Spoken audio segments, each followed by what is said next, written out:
Teman-teman, Assalamualaikum warahmatullahi wabarakatuh. Selamat datang di Persona Cerna Test. Dan untuk video kali ini kita akan belajar terkait soal dan juga bagaimana cara menjawab untuk tes mental ideologi atau MI untuk seleksi Sarjana Penggerak Pembangunan Indonesia atau SPPI untuk batch yang ketiga. Sebelum kita mulai, jangan lupa di-subscribe, dan jika sudah, saya ucapkan terima kasih, dan mari kita mulai ke pembahasan. Pada video kali ini kita akan bahas terkait info update untuk jadwal seleksi, kemudian yang kedua pengertian MI dan penilaiannya itu apa saja, kemudian yang ketiga soal dan jawaban. Kita akan simulasi untuk tesnya ya teman-teman. Ini yang akan kita bahas. Kemudian informasi lagi, apa sih itu SPPI? Jadi SPPI atau Sarjana Penggerak Pembangunan Indonesia adalah program yang diinisiasi oleh Badan Gizi Nasional dan Kementerian Pertahanan Republik Indonesia. Program ini bertujuan untuk membentuk generasi penerus yang tidak hanya memiliki kecerdasan akademis, tetapi juga semangat dan dedikasi tinggi untuk menjadi agen perubahan dalam memajukan bangsa. Lulusan SPP akan ditempatkan sebagai Kepala Satuan Pelayanan Pemenuhan Gizi atau SPPG di seluruh wilayah Indonesia di bawah naungan Badan Gizi Nasional. Kemudian hak calon pegawai jika lolos SPPI, yang pertama status kepegawaian akan diarahkan menjadi ASN pada Badan Gizi Nasional yang akan dibentuk dengan mekanisme sesuai dengan peraturan perundang-undangan yang berlaku. Gaji setelah menjadi ASN disesuaikan dengan ketentuan yang berlaku di lingkungan ASN ditambah tukin, ya, tunjangan kinerja yang disesuaikan dengan daerah penempatan, beban tugas, dan lingkup pekerjaan. Jadi untuk lulusannya sudah jelas ya teman-teman, dan sangat cerah juga ya untuk karir. Selanjutnya teman-teman, kita bahas ke part yang pertama terkait update jadwal kegiatan seleksi. Jadi ini adalah jadwal yang lama karena yang saya informasikan di video sebelumnya, biasanya untuk seleksi itu tentatif. Tentatif itu jadi ada perubahan atau penyesuaian jadwal ya. Jadi ini jadwal yang lama. Dan untuk jadwal yang baru, ini untuk seleksinya itu akan dilaksanakan untuk penutupan pendaftaran online itu tanggal 15 Februari, kemudian untuk seleksi tes psikologi itu akan dilaksanakan tanggal 1 sampai tanggal 5 Maret 2025. Kemudian pengumuman peserta tes offline tanggal 7 Maret tahun 2025, ini sangat singkat sekali teman-teman. Kemudian tes kesehatan dan mental ideologi itu akan dilaksanakan 8 sampai 20 Maret. Kemudian Pantohir di tanggal 22 Maret dan pengumuman kelulusan di tanggal 22 Maret 2025. Jadi ini untuk seksinya sangat mepet sekali ya teman-teman. Ini untung masih ada waktu untuk teman-teman belajar, terutama untuk tes psikologi, karena ini sesuai apa ya, pengalaman pribadi dalam seleksi itu biasanya yang gagal itu 80% ya di tes psikologi ya. 80% itu banyak yang gagalnya di tes psikologi dan sisanya itu di tes-tes lain. Maka dari itu teman-teman silahkan pelajari ya terkait tes psikologi. Untuk linknya ada di deskripsi ya untuk tes psikologi. Semua penilaian, indikator penilaian semuanya sudah ada di deskripsi ya. Dan juga rekomendasi jawaban yang saya berikan ya supaya teman-teman bisa jadi pertimbangan jawaban yang saya rekomendasikan tersebut berdasar hasil tesnya. Kemudian selanjutnya kita ke part yang kedua terkait pengertian mental ideologi. Disclaimer dulu teman-teman. Jadi informasi terkait mental ideologi yang saya informasikan itu berdasarkan pengalaman pribadi dan juga rekan kerja saya yang dulu pernah menjadi salah satu vendor untuk salah satu instansi di pemerintahan ya teman-teman. Oke, saya akan jelaskan dulu ya terkait pengalaman saya mengikuti MI atau mental ideologi itu pada saat pertama saya mengikuti tes Akmil, dan untuk tes MI-nya saya dinyatakan gagal. Ini saya mengikuti tes Akmil itu di tahun 2009 karena kebanyakan informasi ini terkait MI itu jarang dan saya juga tidak mau mendengarkan info dari ya teman-teman yang sudah senior. Akhirnya saya gagal ya karena masih ya tolol-tololnya ini ya. Jadi MI yang pertama kali saya ikuti itu gagal di Akmil ya tahapan MI.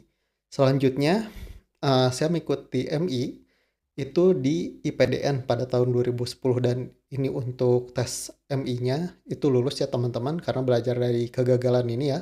Saya pelajari terkait pertanyaan dan bagaimana cara menjawab yang benar. Ini untuk MI-nya saya lulus untuk IPDN, tapi ini pada tahun 2010 ya. Kemudian saya juga yang ketiga mengikuti MI, saya dapat tes MI itu pada tes seleksi di BUMN ya, di Pindad dan untuk MI-nya saya lulus. Dan ini di tahun 2017. Dan pada umumnya teman-teman ya, ini format pertanyaannya itu sama teman-teman. Biarpun pertanyaannya beda-beda tapi core intinya itu sama ya. Hanya ada modif-modif. Topiknya hanya itu-itu saja teman-teman. Nah, jadi di sini saya akan sharing ya buat teman-teman bagaimana cara menjawab untuk tes MI ini. Terutama untuk yang interview ya teman-teman, bukan tes tulisnya. Nah, pengertian dari MI sendiri, jadi MI itu suatu alat ukur yang digunakan untuk mengevaluasi pemahaman, sikap, dan kedalaman keyakinan seseorang terhadap ideologi tertentu. Tes ini bertujuan untuk mengetahui sejauh mana individu memahami, menerima, dan mengaplikasikan nilai-nilai prinsip yang terkandung dalam suatu ideologi, baik dalam konteks kehidupan pribadi maupun sosial. Ya, untuk pengertian MI, tes MI. Jadi ini tuh alat ukur. Jadi setiap jawaban itu ada poinnya teman-teman. Dan poinnya sudah ada panduannya seperti yang saya infokan di video sebelumnya. Tapi saya akan jelaskan kembali teman-teman. Nah, selanjutnya variabel yang diukur itu pada umumnya dari pengalaman saya mengikuti MI, itu yang ditanyakan itu terkait kestabilan mental ideologi, kemudian komitmen terhadap nilai-nilai kebangsaan, serta pengetahuan tentang ideologi negara. Ini sih pada umumnya, sisanya itu ada tambahan ya terkait beragama dan toleransi. Itu biasanya seperti itu. Tapi kebanyakan itu pasti ditanya kalau misalkan mental ideologi yang ditanya ideologi ya, nilai-nilai kebangsaan dan pengetahuan. Itu ya yang variabel yang diukur, yang dinilai nantinya. Kemudian bentuk tesnya itu ada tes tulis dan wawancara biasanya barengan ya teman-teman. Nah, dalam tes untuk SPPI ini itu digabung dengan tes kesehatan ya teman-teman, itu akan dites lagi dan itu kemungkinan ada penilaiannya juga ya teman-teman. Itu tergantung dari si pihak panitia itu cara penilaiannya bagaimana. Tapi yang akan dibahas dalam video ini terkait supaya teman-teman ada gambaran nantinya pada saat MI ya. Oke, selanjutnya teman-teman. Nah, ini penilaian aspek ini panduannya ya teman-teman yang saya dapatkan. Jadi bentuknya tertulis dan wawancara. Yang pertama, penilaian aspek dilaksanakan melalui pengisian data awal CASN dalam bentuk daftar isian pertanyaan yang meliputi data riwayat hidup, riwayat tempat tinggal, riwayat sekolah, riwayat permasalahan hukum, dan data lain yang disesuaikan dengan perkembangan kondisi saat ini. Yang kedua, penilaian dilaksanakan melalui penilaian personal melalui wawancara tentang berbagai aspek terutama terhadap pemahaman CASN terkait ideologi negara yang tadi saya sebutkan variabelnya, kemudian toleransi beragama ataupun wawasan kebangsaan, dan harapan Kementerian Pertahanan atau Badan Gizi Nasional mendapatkan CASN yang memiliki mental yang kuat serta cinta pada tanah air dan bangsa. Seperti saya informasikan, pasti terkait ideologi negara dan ada tambahannya di sini ya toleransi beragama dan wawasan kebangsaan. Ini pada umumnya. Jika teman-teman pernah mengikuti seleksi CPNS, pasti tidak akan masalah untuk MI ini. Kemudian yang ketiga, pada umumnya terdapat 3 penilaian yang digunakan. Ini pada umumnya ya teman-teman. yakni memenuhi syarat, tidak memenuhi syarat, dan dipertimbangkan. Ya. Dalam mempermudah penilaian dan menghitung persentase, maka pelaksanaan SKB di Kementerian Pertahanan ini menilai memenuhi syarat MS, tidak memenuhi syarat TMS, dan dipertimbangkan P diganti dengan nilai angka biasanya teman-teman ya. Nah, di sini adapun jumlah persoalan yang diselesaikan oleh CASN berjumlah 20 persoalan dan masing-masing persoalan diberikan nilai angka 5 paling benar, angka 4 jawaban benar, kemudian nilai angka 3 mendekati benar, nilai angka 2 salah, dan nilai angka 1 tidak menjawab. Jadi ini panduannya. Jadi tiap jawaban teman-teman ada poinnya. Dan ini masih tentatif teman-teman, masih ada perubahan bagaimana si pihak penyelenggara menyesuaikan dengan penilaiannya. Tapi ini pada umumnya sebagai informasi buat teman-teman ya. Jadi seperti itu penilaiannya. Kemudian jika teman-teman ingin tahu untuk soal-soal tesnya, kita akan lanjut ke part yang ketiga ya. Coba teman-teman, ini tips dari saya terkait menjawab interview MI. Pertama dari segi penampilan ya teman-teman, penampilan teman-teman harus oke sebaik mungkin. Kemudian yang kedua dari sikap teman-teman, jangan tengil teman-teman ya, jangan tengil. Gambarkan teman-teman itu sudah profesional ya, jangan cengengesan teman-teman. Jika saat interview pandang si pewawancara teman-teman dengan posisi tubuh ya tegap ya dan tidak membungkuk teman-teman. Itu sih salah satunya.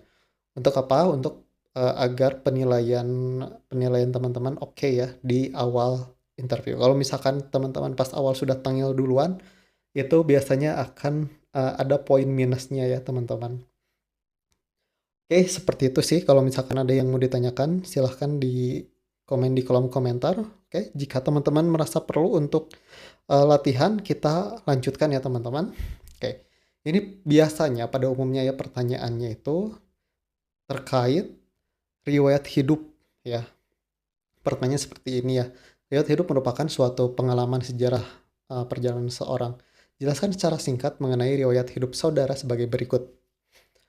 Mulai lahir sampai sekarang diberi nama dan panggilan siapa, serta di mana saudara dibesarkan. Berikan alasannya. Ini jawaban pertama ya. Pertanyaan pertama. Kemudian yang kedua, poin yang kedua ya soalnya, sudah berapa kali saudara berpindah tempat tinggal? Apabila ya, sebutkan tempat tinggal dan alamatnya. Kapan berpindah tempat tinggal? Ikut dengan siapa? Dan apa hubungannya dengan saudara? Serta berikan alasan berpindah tempat tinggal. Yang ketiga, bagaimana saudara bisa mendapatkan kartu identitas atau KTP atau KK? Yang keempat, sudah berapa kali saudara pindah sekolah? Apabila ya, apa nama sekolahnya dan kapan serta di mana? Serta dan apa alasannya? Kemudian coba ceritakan kejadian baik yang paling menyenangkan atau menyedihkan yang pernah saudara alami. Ini pertanyaan general, ini juga tentatif teman-teman. Pada saat saya mengikuti Akmil, itu seperti ini. Yang kedua, pada saat saya mengikuti IPDN, itu sedikit berbeda formatnya dan IPDN itu ditanyanya tidak format seperti ini, tapi coba jelaskan tentang diri saudara. Itu ya. Ini pertanyaan yang pertama. Oke, kita lanjut ke pertanyaan yang kedua, teman-teman. Oke, pertanyaan yang kedua. Ini pertanyaan yang sering ya, yang pada umumnya ditanyakan pada saat teman-teman di tes MI. Pertanyaannya seperti ini.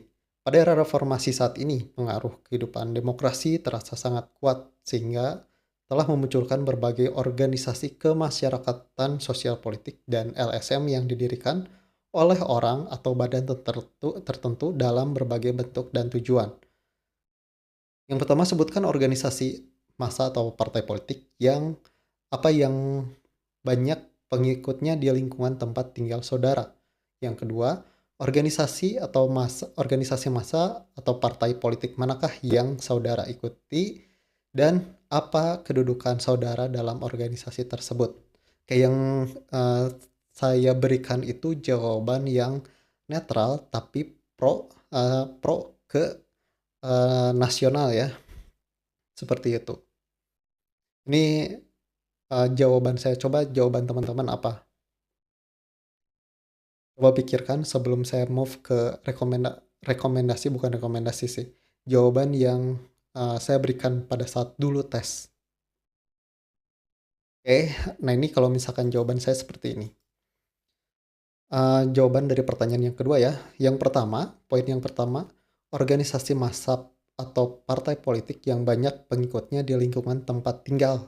Nah, di lingkungan tempat saya tinggal terdapat berbagai organisasi masyarakat dan partai politik yang memiliki banyak pengikut seperti teman-teman sebutkan nama organisasi ya. Misalnya teman-teman hidup di lingkungan NU, Muhammadiyah atau partai politik besar, sebutkan saja. Kemudian keberadaan mereka mencerminkan dinamika demokrasi yang berkembang dari reformasi, di mana masyarakat memiliki kebebasan untuk berorganisasi sesuai dengan nilai-nilai Pancasila dan Undang-Undang 1945. Ini ya jawabannya. Kemudian yang kedua, organisasi massa atau partai politik yang diikuti dan kedudukan dalam organisasi. Jawabannya itu, jawaban yang saya berikan ya. Gini, saya saat ini tidak tergabung dalam partai politik manapun, namun saya menghormati hak setiap warga negara untuk berorganisasi. Sesuai dengan prinsip demokrasi Pancasila, saya lebih berfokus pada kegiatan sosial dan kemasyarakatan yang bersifat netral serta bermanfaat bagi masyarakat luas. Jikapun saya terlibat dalam suatu organisasi, hal tersebut bukan lebih kepada ya di sini hal tersebut lebih kepada kegiatan sosial, pendidikan, ataupun kepemudaan yang bertujuan meningkatkan kesejahteraan bersama tanpa keterkaitan politik tertentu. Ini ditanya apakah teman-teman mengikuti organisasi atau partai politik, karena dalam ASN itu tidak boleh ya mengikuti partai politik atau organisasi tertentu ya. Itu. Selanjutnya, pertanyaan selanjutnya nih. Coba teman-teman jawab dulu ya pertanyaan-pertanyaan ini. Sebelum pertanyaan yang pernah dulu saya jawab itu saya berikan ya ke teman-teman. Dalam kehidupan seorang kadang memiliki panutan, ketertarikan baik di rumah, sekolah maupun dengan lingkungan yang memiliki pengaruh besar terhadap dirinya. Yang pertama, sebutkan siapa yang menjadi panutan saudara di keluarga atau sekolah maupun lingkungan, meliputi nama, umur, pekerjaan, dan organisasi yang diikutinya. Apa hubungan keterkaitan dengan orang yang menjadi panutan saudara? Jelaskan. Sebutkan tokoh idola saudara baik dalam negeri ataupun nasional maupun di luar negeri atau internasional dan jelaskan alasannya. Coba teman-teman jawab dulu ya, sesuai dengan apa yang teman-teman pikirkan. Harus cepat ya. Oke, sudah? Oke, kalau misalkan saya jika mendapat pertanyaan ini, dan ini saya pernah ditanyakan ya pada saat dulu mengikuti MI, ini semuanya pengalaman saya pribadi ya. Jadi ini bisa saja sama ataupun berbeda, tapi format inti pertanyaannya tuh seperti itu ya. Nah, yang saya jawab dulu gini. Yang pertama terkait panutan, panutan di keluarga. Panutan saya dalam keluarga adalah ayah atau ibu saya, nama bapak saya bla bla bla, sekarang berusia bla bla bla, sekarang bekerja bla bla bla. Beliau adalah pribadi yang disiplin, penuh tanggung jawab dan selalu memberikan contoh positif dalam kehidupan sehari-hari. Sehingga saya bisa tumbuh sehat dan berpendidikan sampai saat ini. Beliau biarpun tidak aktif dalam organisasi, tapi beliau aktif dalam kegiatan sosial di lingkungan tempat tinggal. Ini yang saya jawab dulu. Kemudian yang kedua, hubungan keterkaitan dengan panutan. Saya memiliki keterkaitan dengan mereka karena banyak belajar dari pengalaman hidup dan nilai-nilai yang mereka ajarkan. Dari keluarga saya belajar tentang tanggung jawab dan kedisiplinan. Dari sekolah saya memperoleh wawasan serta motivasi untuk terus berkembang. Sementara itu dari lingkungan saya memahami pentingnya gotong royong dan kepedulian terhadap sesama. Tuh, ini salah satu jawaban yang saya berikan. Selanjutnya, masih jawaban yang ketiga, tokoh idola di dalam dan di luar negeri serta alasannya. Nah, ini tokoh idola dalam negeri ya, karena dulu saya mengikuti tesnya di Akmil, saya selalu teringat-ingat ini ya, Jenderal Sudirman. Saya mengidolakan Jenderal Sudirman karena beliau adalah sosok pahlawan nasional yang menunjukkan ketangguhan, keberanian, dan semangat juang tinggi dalam mempertahankan kemerdekaan Indonesia. Meskipun dalam kondisi sakit, beliau telah memimpin gerilya melawan penjajah dengan penuh ketulusan dan pengorbanan. Sikap patriotisme dan kepemimpinannya yang tegas namun berlandaskan moral yang tinggi menjadi inspirasi bagi saya dalam menghadapi tantangan hidup dengan keberanian dan keikhlasan. Untuk tokoh idola di luar negeri, itu karena saya Muslim, saya memilih Nabi Muhammad SAW ya. Di sini saya memilih Nabi Muhammad adalah sosok yang saya idolakan karena beliau merupakan teladan utama dalam segala aspek kehidupan, baik sebagai pemimpin, pendidik, maupun pribadi yang berakhlak mulia.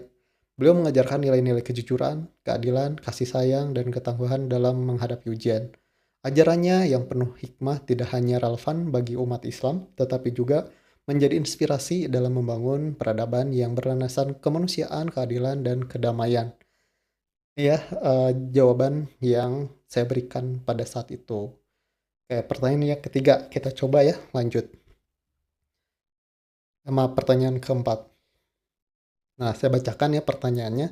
Mencermati perkembangan demokrasi yang terjadi saat ini, banyak sekali tuntutan, himbauan agar ex-PKI beserta keluarganya direhabilitasi hak-haknya sebagai warga negara tanpa adanya diskriminasi termasuk hak menjadi pejabat negara, anggota DPR atau MPR RI, ataupun aparat pemerintah. Pertanyaan pertama, bagaimana pendapat saudara tentang pernyataan tersebut? Jelaskan. Yang kedua, bagaimana pendapat saudara apabila ex-PKI mempunyai keinginan untuk mendirikan Partai Komunis Gaya Baru di era reformasi saat ini yang masuk uh, melalui tertentu atau LSM, mengingat Partai Komunis pada masa lalu pernah jaya dan menjadi tiga besar pemenang pemilu. Jelaskan. Coba teman-teman jawab dulu ya pertanyaan ini. Silahkan di-post dulu dan coba teman-teman pikirkan jawabannya jika teman-teman mendapatkan pertanyaan ini dalam mental ideologi. Oke, ini jawaban yang dulu pernah saya sampaikan ya pada saat tes MI. Pertama, untuk jawaban pertanyaan pertama itu pendapat tentang rehabilitasi hak-hak ex-PKI dan keluarganya. Ini jawabannya, sebagai negara hukum yang berlandaskan Pancasila dan Undang-Undang 1945, setiap warga negara memiliki hak yang sama di hadapan hukum, termasuk hak untuk tidak mendiskriminasi. Namun terkait dengan ex-PKI dan keluarganya, perlu dipertimbangkan bahwa TAP MPRS nomor XXV tahun 1966 masih berlaku yang menetapkan larangan terhadap ajaran komunisme, Marxisme, dan Leninisme di Indonesia. Oleh karena itu, rehabilitasi hak-hak mereka harus tetap memperhatikan ketentuan hukum yang berlaku serta aspek historis yang telah terjadi. Yang terpenting adalah tetap menjaga keutuhan bangsa dan tidak membiarkan ideologi yang bertentangan dengan Pancasila berkembang kembali. Kemudian jawaban untuk pertanyaan yang kedua, pendapat tentang keinginan ex-PKI mendirikan Partai Komunis Gaya Baru. Di Indonesia, Pancasila adalah satu-satunya ideologi yang diakui secara konstitusional dan menjadi dasar negara. Berdasarkan TAP MPRS nomor XXV tahun 1966 dan Undang-Undang nomor 7 tahun 1999, setiap upaya untuk menghidupkan kembali ideologi komunisme, Marxisme, dan Leninisme, termasuk melalui pendirian partai politik atau LSM dengan agenda tersembunyi, adalah tindakan yang dilarang oleh hukum.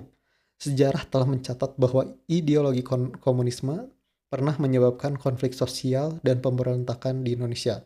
Oleh karena itu, demi menjaga stabilitas nasional dan persatuan bangsa, pendirian kembali Partai Komunis dalam bentuk apapun tidak dapat dibenarkan dan harus dicegah sesuai dengan peraturan perundang-undangan yang berlaku. Ini jawaban-jawaban yang pernah dulu saya sampaikan pada saat MI. Oke, seperti itu ya. Oke, kita lanjut ke pertanyaan selanjutnya. Kita tahu bahwa TAP MPRS nomor XXV 1966 antara lain menyatakan bahwa PKI adalah partai terlarang di seluruh wilayah Indonesia. Pertanyaan pertama, bagaimana pendapat saudara apabila TAP MPRS nomor XXV 1966 tersebut dicabut? Jelaskan. Yang kedua, bagaimana menurut saudara apabila ex-PKI diberi kesempatan untuk menduduki jabatan di pemerintahan atau anak cucu ex-PKI diberi kesempatan untuk menjadi TNI atau PNS? Jelaskan. Oke, coba teman-teman jawab ya. Oke, untuk jawaban pertanyaan nomor 5, pendapat tentang pencabutan TAP MPRS nomor XXP 1966. Nah, di sini TAP MPRS nomor XXP 1666 adalah dasar hukum yang melarang menyebarkan ajaran komunisme, Marxisme, Leninisme di Indonesia serta menetapkan PKI sebagai partai terlarang. Jika peraturan ini dicabut, ada potensi muncul kembali paham-paham yang bertentangan dengan Pancasila dan sejarah kelam masa lalu bisa berulang. Namun dalam konteks negara demokratis yang menjunjung supremasi hukum dan HAM, kebijakan seperti ini harus dikaji secara mendalam dengan tetap berpedoman pada nilai-nilai Pancasila, persatuan bangsa, serta stabilitas nasional. Pencabutan aturan tersebut harus mempertimbangkan apakah hal itu membawa manfaat atau justru menimbulkan perpecahan di masyarakat. Oke, lanjut ke jawaban pertanyaan yang poin B-nya. Pendapat tentang kesempatan bagi ex-PKI dan keturunannya untuk menjadi TNI atau PNS. Di sini jawabannya yang dulu saya pernah jawab itu sesuai dengan prinsip hak asasi manusia, anak cucu ex-PKI yang tidak terlibat dalam aktivitas partai tersebut tidak boleh mengalami diskriminasi dalam kehidupan berbangsa dan bernegara, termasuk dalam kesempatan menjadi TNI atau PNS. Setiap warga negara berhak mendapatkan kesempatan yang sama selama mereka memenuhi syarat dan memiliki loyalitas terhadap Pancasila, NKRI, Undang-Undang 1945, dan Bhinneka Tunggal Ika. Namun, untuk ex-PKI yang terbukti pernah aktif dalam partai tersebut perlu ada ketentuan khusus berdasarkan regulasi yang berlaku, mengingat sejarah dan dampak yang pernah ditimbulkan oleh PKI terhadap bangsa Indonesia. Oke, kita lanjut di jawaban-jawaban pertanyaan-pertanyaan lain. Masih banyak ya teman-teman yang pernah saya dapatkan pada saat dulu mengikuti TMI dan dari ya informasi teman-teman saya yang dulu pernah uh, dapat project untuk seleksi di beberapa instansi ya. Saya kemarin ngobrol terkait MI itu apa saja ya kurang lebih sama juga sih pada saat dulu saya tahun 2009 kemudian 2010 2017 pernah mengikuti MI, tes MI itu pertanyaannya ya sama-sama aja gitu-gitu ya. Oke, jika teman-teman tertarik ya untuk pertanyaan-pertanyaan lain, saya akan buatkan videonya jika subscribernya naik ya. Dan juga viewersnya juga banyak, saya akan buatkan video yang lainnya ya. Atau bisa jadi saya akan upload ya jika viewersnya banyak. Jadi saya akan coba bikin kayak dokumen ya. Sebetulnya saya sudah bikinkan DOC ya dokumennya. Jadi nanti teman-teman bisa bisa unduh nanti ya di video selanjutnya. Oke, mungkin itu saja yang bisa saya sampaikan. Jika teman-teman ingin video lanjutannya atau dokumennya, uh, saya lihat dulu subscribernya. Kalau misalkan subscribernya naik, saya akan tingkatkan. Oke, sekian dari saya. Sampai ketemu di video selanjutnya. Wassalamualaikum warahmatullahi wabarakatuh.